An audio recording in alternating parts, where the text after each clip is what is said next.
Good morning, everybody. Welcome to 1111. Welcome to 1111 Celebrations. Good to see a lot of folks here that I hadn't seen in a while, and we're missing a few other folks here that were here last week, so maybe they'll be trickling in, but we need to go ahead and get started. And I just want to hit up a couple of announcements on the back. If you're here for the first time, make sure you fill out the card. If you are here, make sure you fill out the card anyway.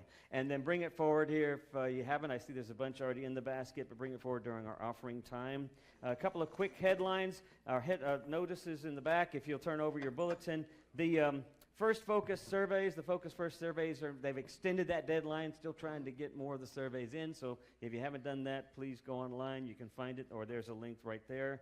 Wine and Wishful Thinking, we pick back up again this Monday. And then you'll see some information about continuing our 9:30.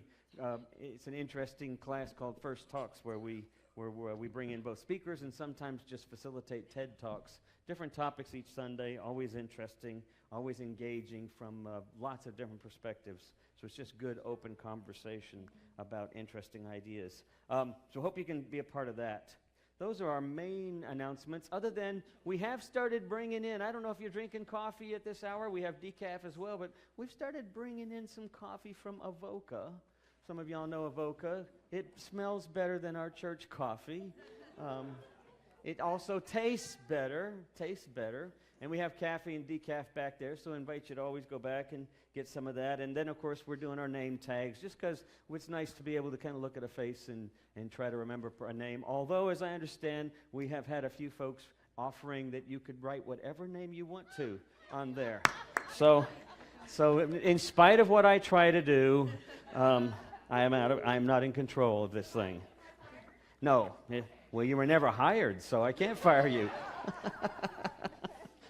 So, but we have that as well, and we encourage you to start filling that out with whatever name you want to put on there, and just to be able to greet people name by name is kind of fun. It's good to have you all here this morning, and let's begin our worship with the welcome candle.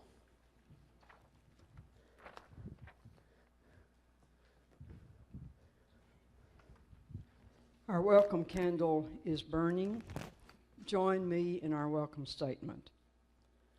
Come, come, whoever you are, wanderer, worshiper, lover of leaving, it doesn't matter. Ours is not a caravan of despair. Come, even if you have broken your vows 1,000 times, come yet again. We're going to do this song during the message time and realize that this song by James Taylor is actually a prayer, and it makes a great invocation as well, so let it be our morning invocation this morning.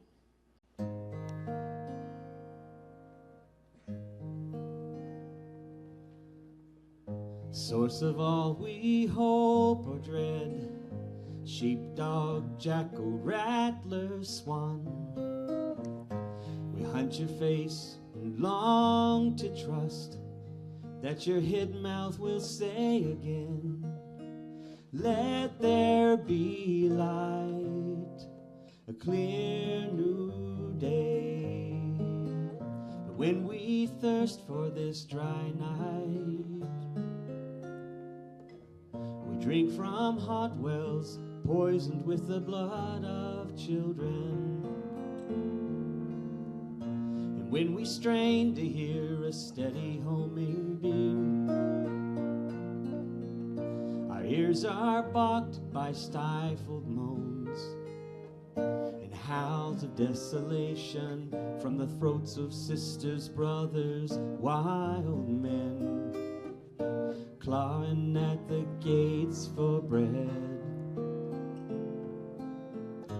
Even our own feeble hands aim to seize the crown you wear and work our private havoc through the known and unknown lands of space. Absolute in flame beyond us, seed and source of dark and day, maker whom we beg to be, our mother, father, come.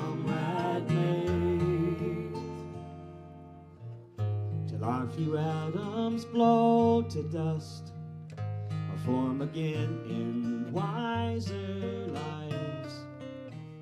We'll find your face and hear our name in your calm voice, the end of night. If dark may end, wellspring gold of dark and day. Be here, be now.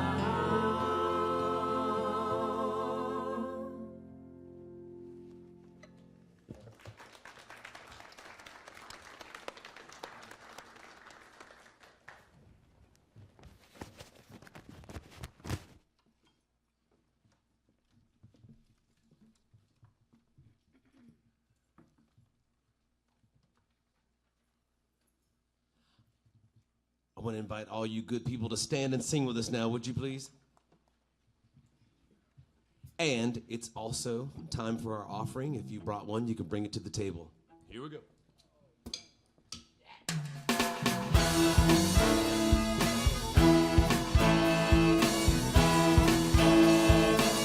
First one, here we go. Joyful, joyful, we adore thee, God of glory, Lord of love. Hearts unfold like flowers before thee, opening to the sun above. Melt the clouds and sing and sigh, drive our feet and down away.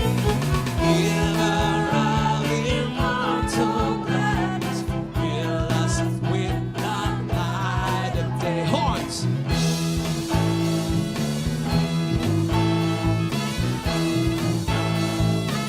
Verse 2, come on. All thy works with joy surround thee. Earth and heaven reflect thy rays. Stars and angels sing around thee. Center of unbroken praise. Field and forest, vale and mountain, cloudy meadow, flashing sea. Chanting bird and flowing fountain, call us to rejoice in thee. Rock out.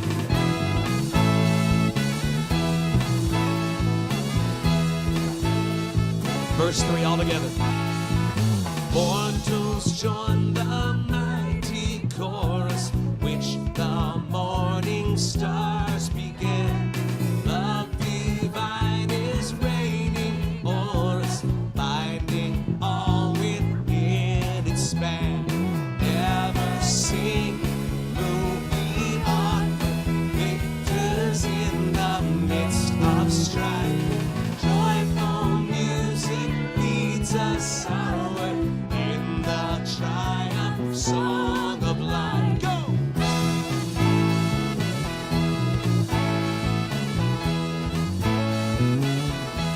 Keep on.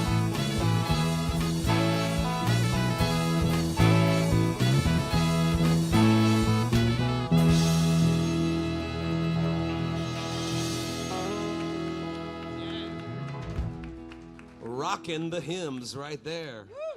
Yeah. Take a moment and offer one another a sign of peace, would you please?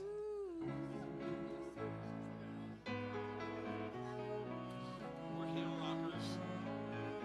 New hymn rockers.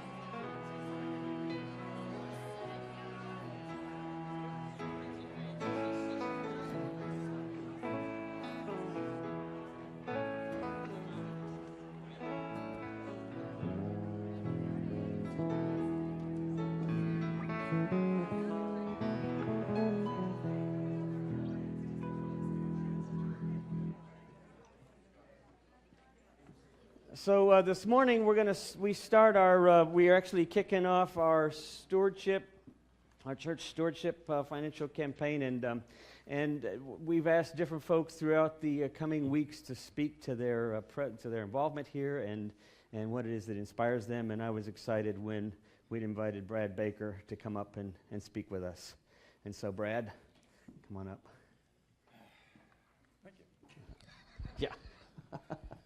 When Nancy asked me to do this, she didn't realize I had a crippling case of fear of speaking in public.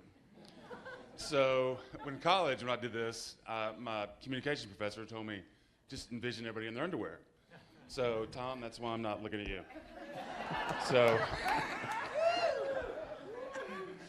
I'm wearing Superman pants right now. I know, I see. I can Yeah. tell. When I was younger growing up, church was always a job for me. A box that I checked. I didn't want to go.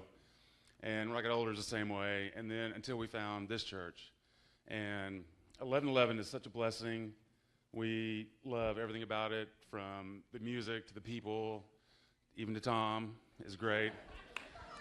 But especially the people. We've made so many connections with Story Arc, with Improv, connections to TCU. And I don't know if you know this, but the church has so many missions, so many things they're involved in. The Kenya Orphanage, the Costa Rican missions, Kids Hope USA, United Community Centers, First Street Methodist Missions, which Jane and I volunteer over there, and it's such a great thing. And all these things need our monetary support. They wouldn't happen if we didn't do it. And giving is easy. The commitment cards come out August 29th. Just sign it. And it's super easy because you can just put your credit card down there, and every month, boom, it just comes right out. You don't have to worry about it. So this, again, since we started coming here, Sunday mornings we look forward to them every day because this place is such a blessing. So thank you. Amen.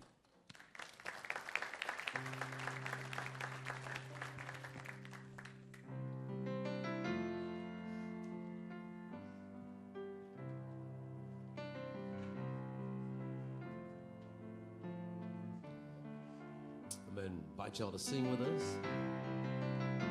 This less rocking hymn. We'll move into our Kairos time.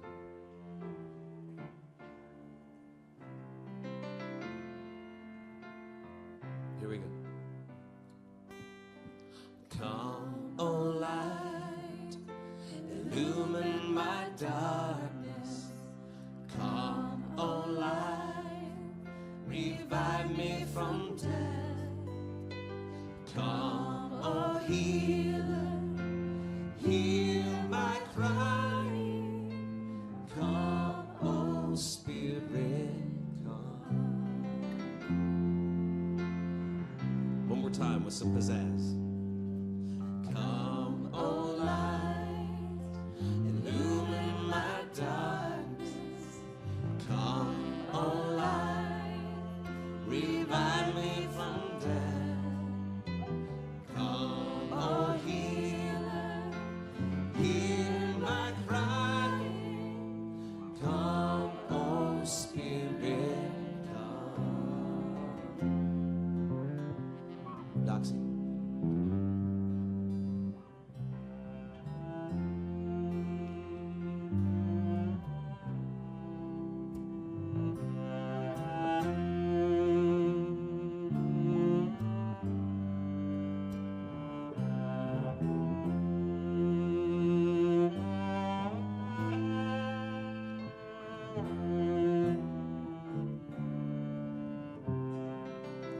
Sing it together one more time. Come, O light, illumine my darkness. Come, O light, revive me from death. Come, O healer, hear my cry.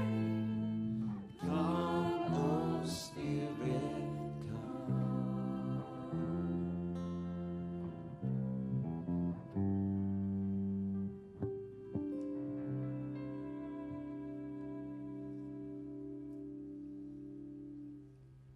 So before we got to this quieter place, we had all of this energy, right?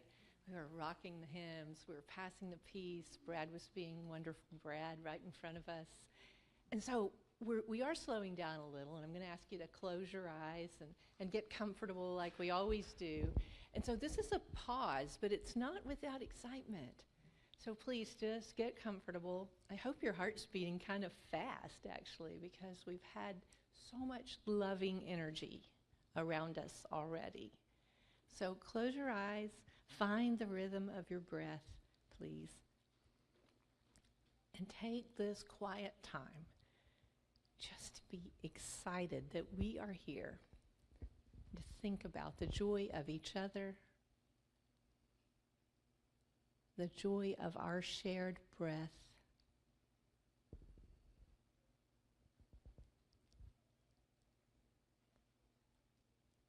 the beauty of the earth that we sang so loudly about.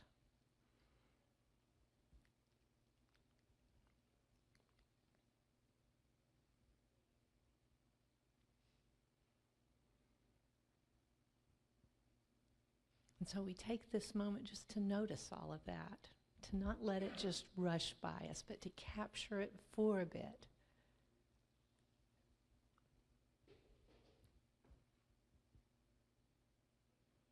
And we breathe together. Thanksgiving. Amen.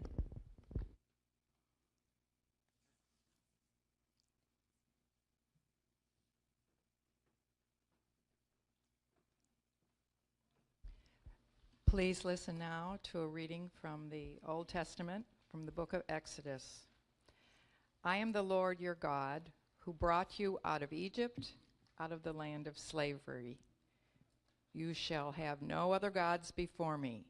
You shall not make for yourself an image in the form of anything in heaven above, or on earth beneath, or in the waters below. You shall not bow down to them or worship them. For I am a jealous God, punishing the children for the sin of the parents to the third and fourth generation of those who hate me, but showing love to 1,000 generations of those who love me and keep my commandments. You shall not misuse the name of the Lord your God, for the Lord will not acquit anyone who misuses God's name. And now a contrast from the New Testament, from John. As he went along, he saw a man blind from birth. His disciples asked him, Rabbi, who sinned, this man or his parents, that he was born blind? Neither this man nor his parents sinned, said Jesus. But this happened so that the works of God might be displayed in him. After saying this, he spit on the ground, made some mud with the saliva, and put it on the man's eyes. Go, he told him, wash in the pool of Siloam, which means sent. So the man went and washed and came home seeing.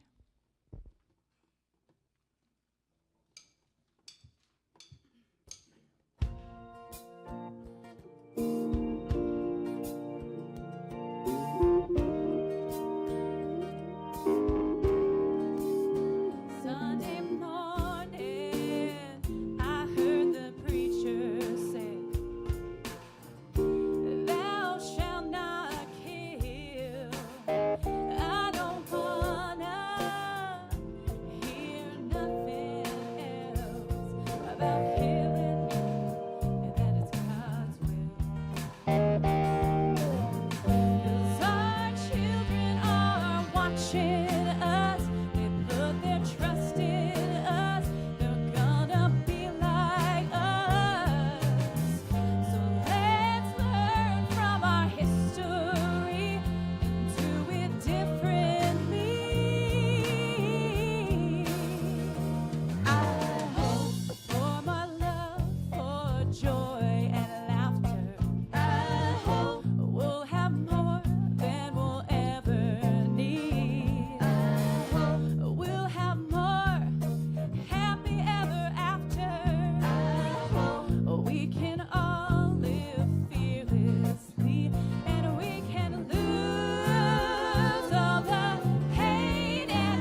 Very nice, very nice. Thank you, band.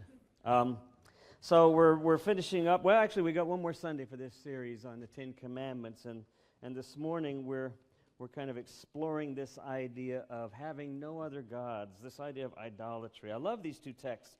For one reason, the way in which these texts sort of respond to each other, sort of answer each other in an interesting, curious way. The first one, I'm the Lord your God, the 8th, 9th century, somewhere in there, 7th, 8th, 9th century, we're not sure. Lots of debate on exactly before Christ when these Ten Commandments were actually written down by the various storytellers that make up the books of Exodus and the Torah and Leviticus. All of these books are written by essentially four different kinds of redactors or editors.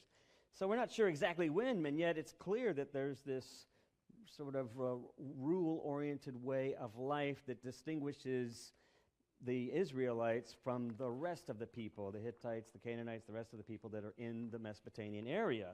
And so it's very definitive. You won't have any of these other gods before me. I'm the only God.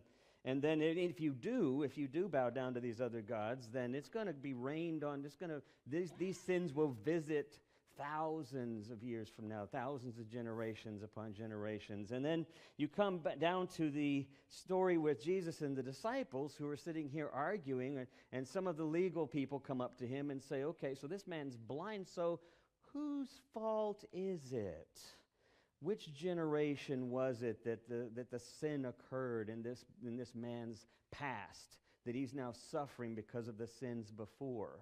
And Jesus, comes back with this clarifying statement and says, neither this man nor his parents sinned, but this happened so the works of God might be displayed in him. And I want to challenge how you hear that sentence, because I want you to think about this phrase. Someone comes up to you and says, how is God seeking to have works come about in your life? What way is God seeking for something to come out of your life? And just kind of hold on to that idea that God might display the wonder and possibilities of life in you. I think it's an interesting idea, how it contrasts. So we're going to talk about a little bit about this idea of idolatry and having gods before God and taking the Lord's name in vain, these first sort of 3 commandments of the 10 commandments. And I want to start off with a little story about Hoja, one of my favorite characters. I've been telling a lot of Hoja tales lately, a lot of these Middle Eastern wise fool stories that come actually out of the Sufist tradition. But as you can tell, there's a lot of wisdom in these stories. And so Nasruddin Hoja was once again teaching in the community, and he was teaching about God. And there were people, particularly the leaders, who were having a lot of trouble with what he was saying. He wasn't being specific enough. He was saying, who knows, he was actually teaching that the fact is, or the reality is that we can say a lot of things about God, but the more likely scenario is we don't know what we're talking about. And folks got pretty upset with that. That didn't make some of the leaders happy. It made them pretty frustrated. So they took Nasruddin before the judge. And they said, this man is teaching nothing about God, except to say that God is a lot of things, and God may be nothing at all that we think God is.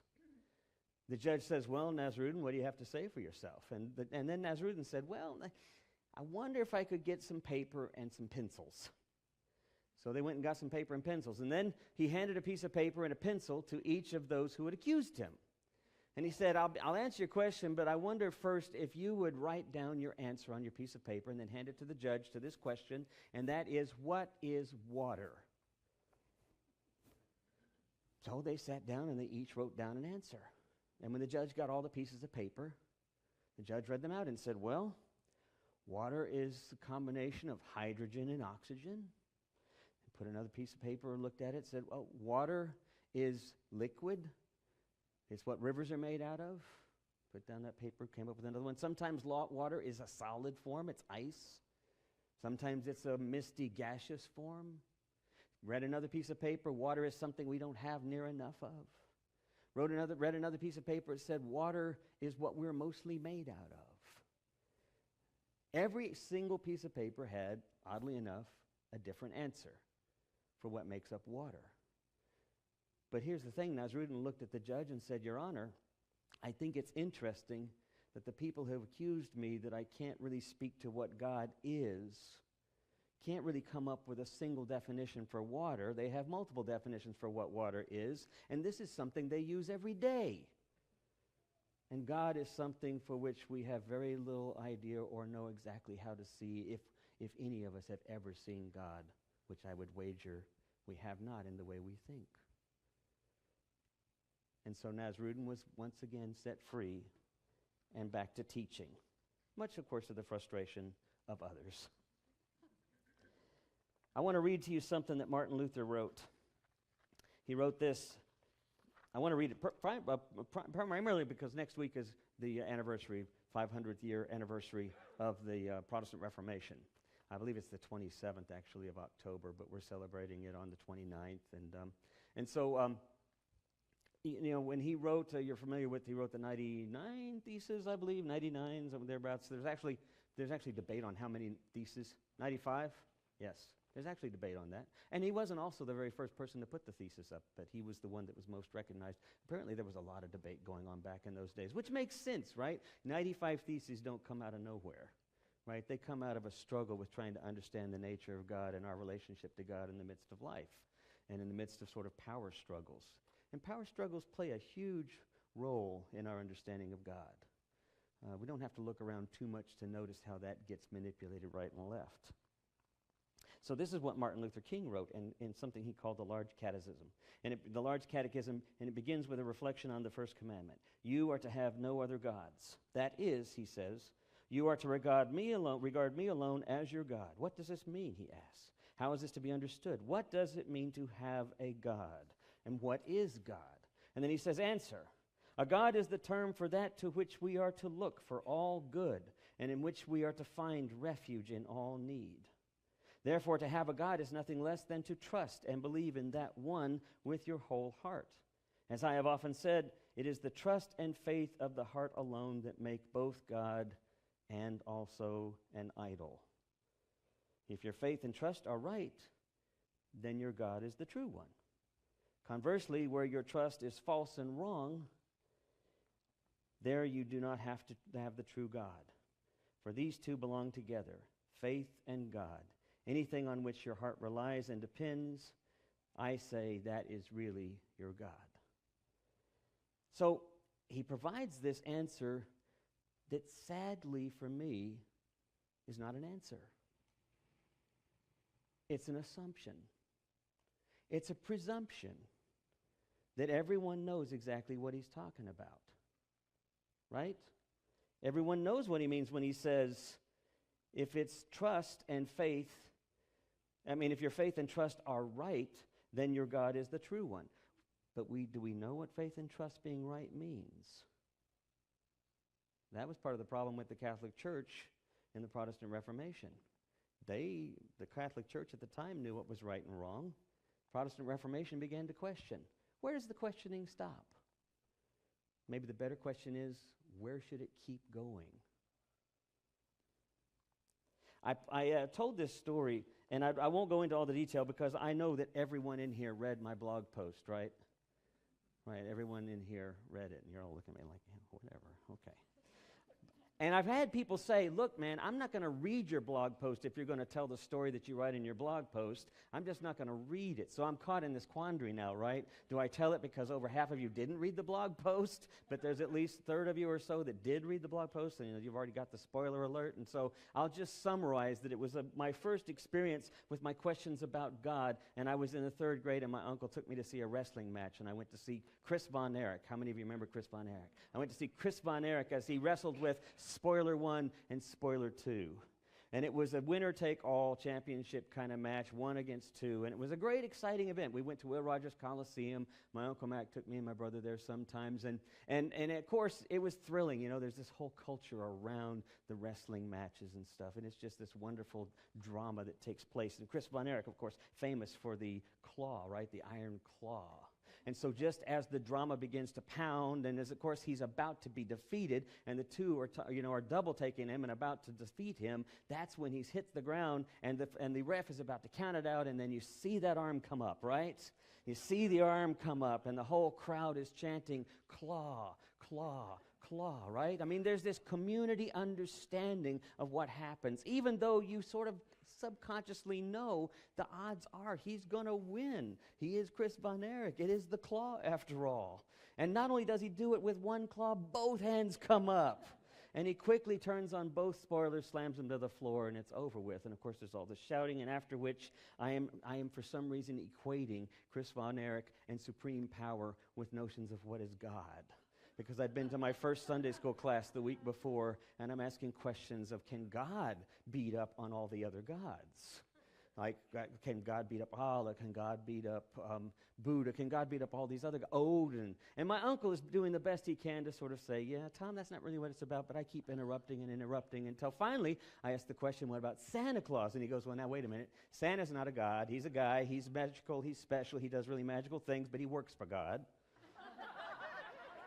And I'm thinking, well, that makes good sense. I just made a mistake there. Okay, I understand. And so then I ask him this all-important question. What about Buddha? What, can God beat up Buddha? My uncle then says, well, you know what? Maybe that's not the right question to ask, because Jesus said, love your neighbor, love your enemies, and pray for your enemies. And he says God and Buddha are more like, like love your neighbors. They're more like neighbors. And so then I'm thinking about my neighbor, Jimmy Patterson, because he and I got in a fight the week before. And I got beat up by him, and I'm thinking, I wouldn't mind beating him up, now. And so I'm still confused.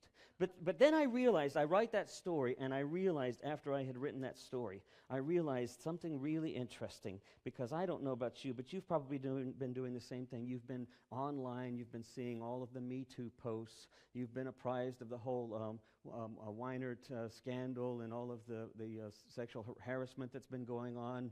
It was back with Bill Cosby, and it was all in the news, and now it's with the very producers and substance of the entertainment industry that we so love to watch. But then it starts people are all posting. Women are all posting. It happened to me. It's happened to me. My wife, it's happened to my wife.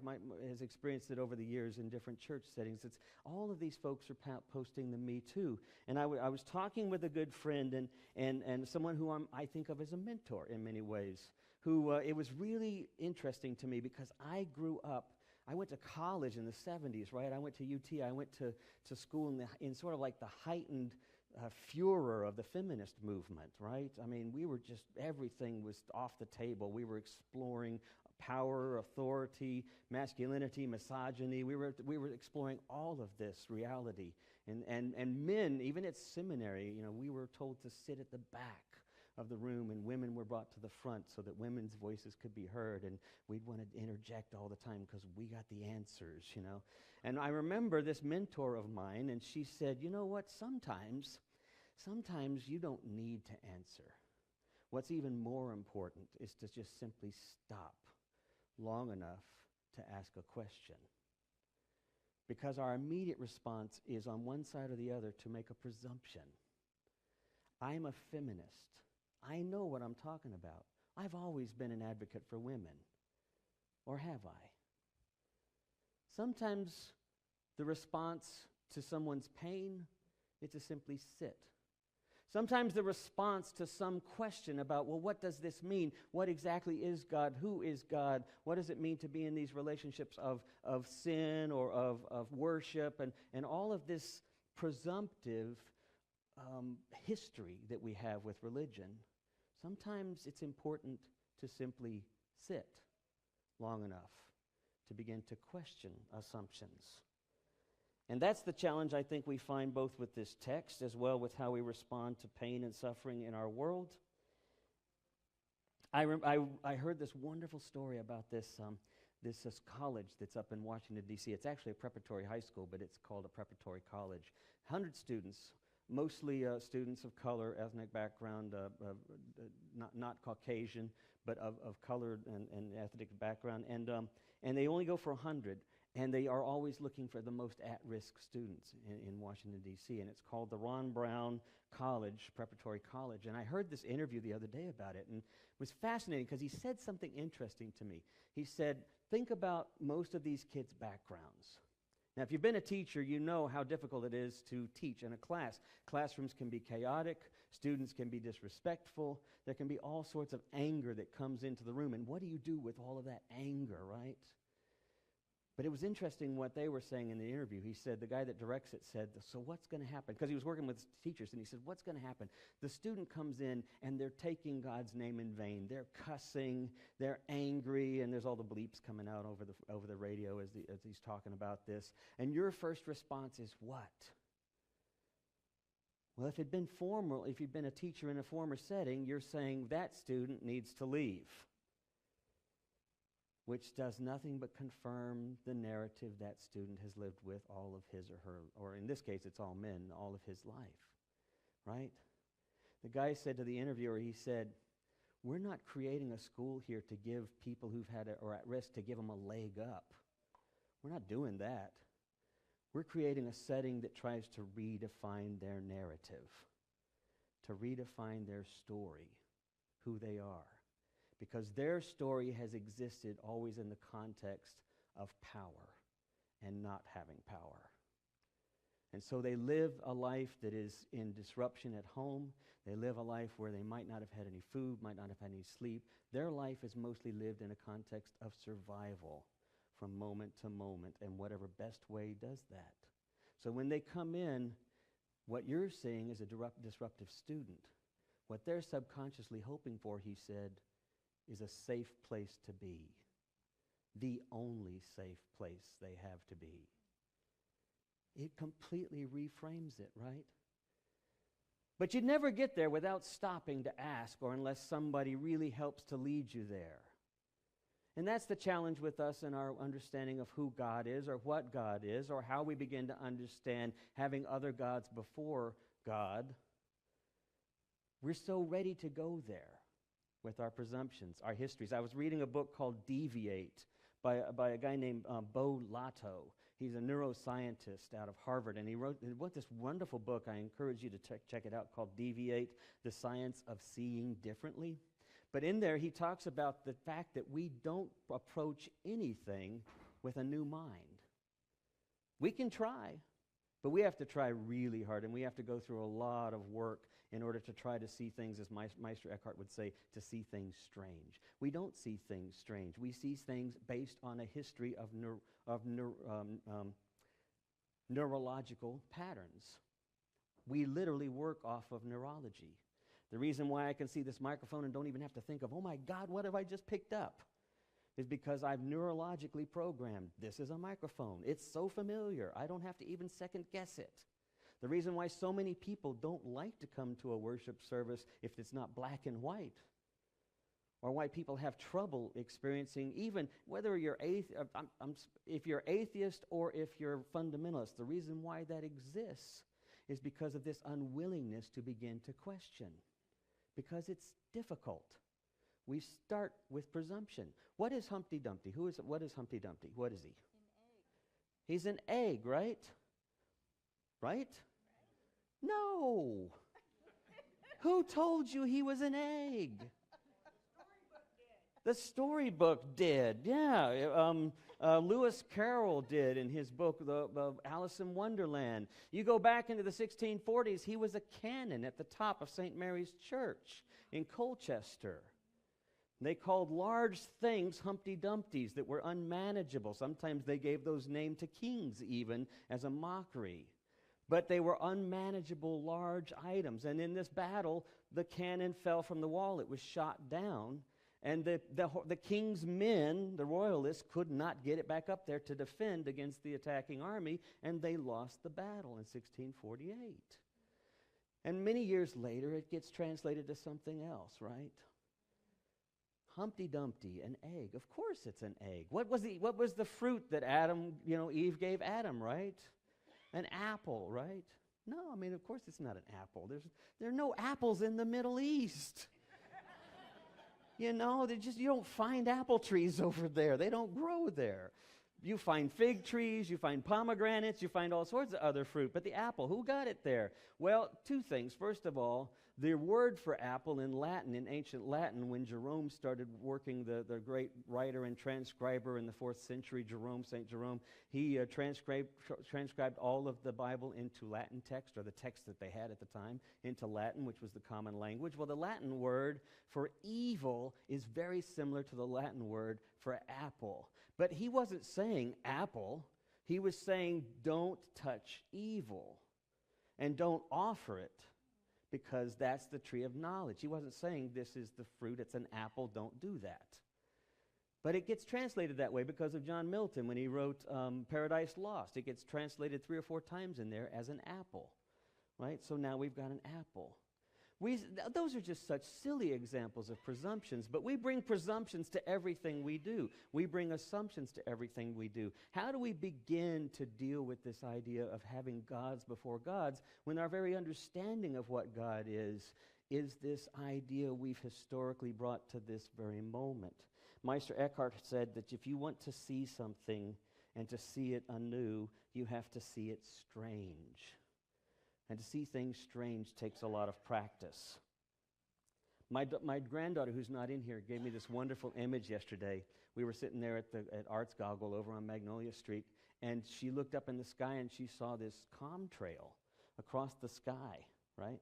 And I said, do you know what that is? And she said, yes. And I said, what do you mean? She said, it's a zipper. And I said, what do you mean? She said, it's God. It's God. God's a girl, and she's unzipping her present. And I said, what's her present? And she said, we are. And I thought, I'm going to write that down. You know, my 4-year-old is a genius. My 4-year-old granddaughter. But you know why she said that, of course. Because she hasn't had years of programming. She hasn't had years of presumption. She's simply operating out of imagination. What is that up there? Well, we think of it as poison gases coming out of a plane or something, you know. She says it's a zipper opening up the world as a present to God, who's a girl with that excitement of what the world holds. Seeing things strange.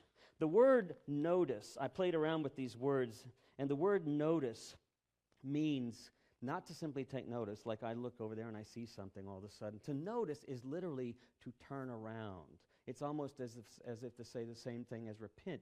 It's to see something differently. It's to turn it around and look at it, to begin to try to understand it. It comes from that deep sort of foundation in the Greek and Latin of examining, not just to simply look. Our tendency is to look, but the challenge is to begin to stop and to sit with things. And it's so difficult for us. It's so difficult for us to do it in relationship to one another. It's so difficult for us to do it in relationship of power struggles, where people in power have power they don't even realize over others simply by virtue of our being here and who we are. And yet, if we're not willing to sit for a moment, we don't begin to discover what that really is. So my little theory here is that, and band, you guys can come on up as we think about this. I love this song that Philip Phillips sings. And the words here, which you'll see in a minute, but I love these words which say, I can't go wrong as long as I remember where I'm from. When Paul Tillich said we live and move and have our being in this reality we call God, even that's hard for us to begin to understand, because even that becomes this sort of sacred, sort of wishy-washy, new agey kind of thing that we go like, yeah, everything's sacred. Every now and then God comes out of nowhere and we experience God. Every now and then, like in the show, Harold lives here, Henry lives here, where he was dying of cancer, and he lived in a small little tract house, and then the neighbors noticed that Jesus was on the side of his wall. And so they start coming because they see the image of Jesus. Suddenly, here's God suddenly becoming present in their midst, and everyone's praying around it. And what really happens that nobody notices is that the community comes together, that there's healing in the community because the community comes together. I have a wonderful grate of cheese that someone bought me for a Christmas plea. It's a cheese grater. And if you look at it at an angle, I know this is kind of goofy, but if you look at an angle, there's the image of Jesus' face. it's important. I mean, it was put there. It's imprinted on the grater. It's not like I'm seeing it. It's actually drawn there. It's not like Tom's seeing Jesus in his cheese grater. No, it's actually there. And it's in a sense kind of a mockery. It's kind of a parody of that reality that some people do begin to imagine certain places and certain moments and certain experiences as being sacred, as if God suddenly breaks into this liminal stage, when in fact, everything's liminal. Every moment is a means of grace. Every experience is an opportunity to discover something deeper about our connectedness with the greater being in which we live. And how we define that is so up in the air, I think. The minute we try to define it too tightly, I think we get off track and we forget about how to relate to the moment because we've defined it. The challenge for us is how to see things strange, how to remember where we come from, that sort of innocence that begins to see possibilities where we'd already defined there weren't any. Amen.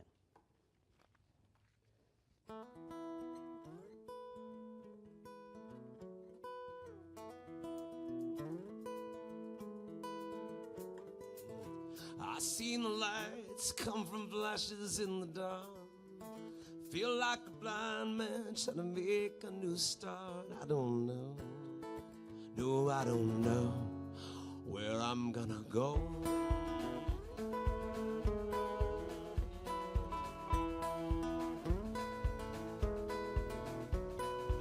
I seen the sun come up a mile off the ground, flew back the other way, and I saw it go back down.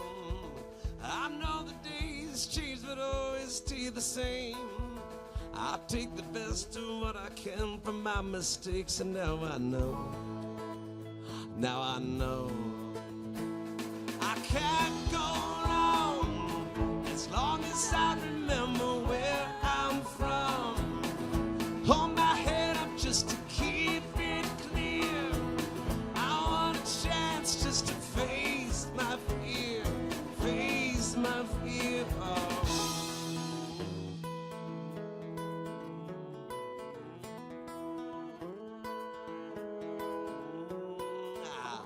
Never mind the times that I just couldn't wait. Can't remember when it all began to change. Watching the grass grow and die from summer to fall. It's funny how the year passes by. We don't notice it all, but I know. Yes, I know. I can't go wrong as long as I remember where I'm from. Just to keep it clear, I want a chance just to face my fear, face my fear. Oh, oh,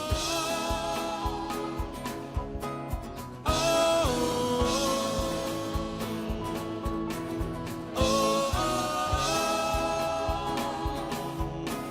oh, oh. I can't go as long as I remember where I'm from. Hold my head up just to keep it clear. I want a chance just to face my fear, face my fear.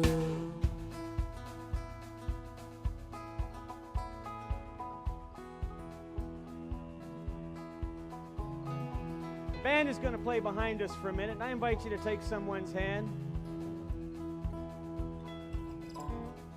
This morning, for the blessing, I want to just invite you, as you close your eyes, to think about, just to sit and to think where it is in our lives we can begin to sit and be present. But not simply to be present, but to start questioning, trying to find that strangeness in how we see things. Sometimes it has to begin with just the simple question, perhaps. Perhaps I'm not seeing all there is. Perhaps I'm not paying as close attention. Perhaps I'm wrong with this. And to simply sit with that. Don't jump, don't leap, but just be present. The reality of God is in all we do, in all we meet. There are always opportunities Grace is present in everything. Bless us, Holy One, as we leave this place, that we might remember where we come from, that we might remember the source of which we are all a part, of which we reflect to one another when we remember that connection. Open us to one another that we might be present as signs of love, as signs of perhaps in all that we do and in all who we meet. Amen. Can't go wrong as long as I remember where I'm from. Hold my head up just to keep it here. I want a chance just to face my fear, face my fear. I can't go wrong as long as I remember where I'm from. Hold my head up just to keep it here.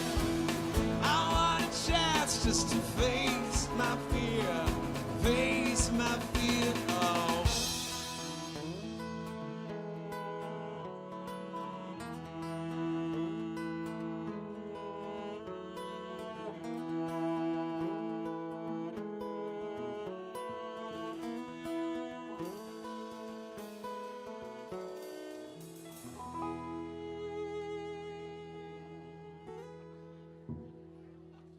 There we go, man.